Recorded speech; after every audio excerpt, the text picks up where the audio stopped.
jelang Hari Raya Idul Fitri. Menurut salah satu pemilik toko emas di Pasar Sako Palembang, penjualan emas perhiasan mulai meningkat. Hal tersebut karena emas menjadi media investasi yang menjanjikan.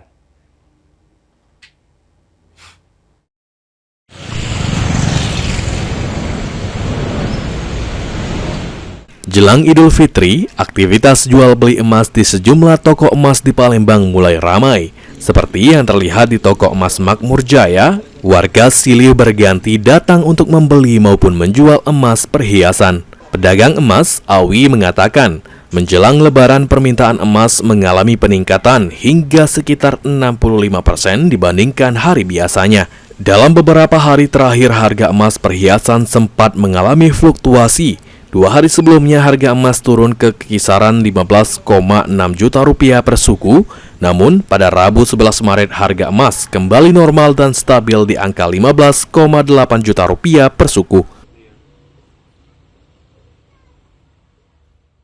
Di 2 hari kemarin itu sempat bergejolak, turun tipis ya, dari emas cukimnya 252 ke 251.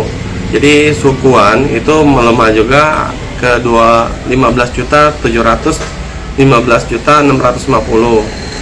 Nah, hari ini itu naik lagi di angka 15.800. Lebaran pasti lebih banyak beli orang. Kira berapa persen kok? Ya 65-75% atau 80% mungkin ada, pasti itu.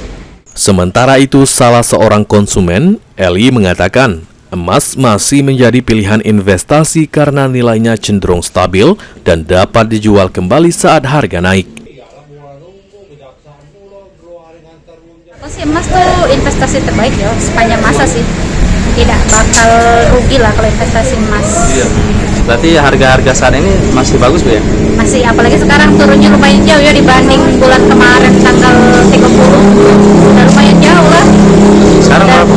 Sekarang sekitar 15.6 per satu suku. Kalau hari ini 15.8. Kalau hari ini 15.8 naik lagi malah kan.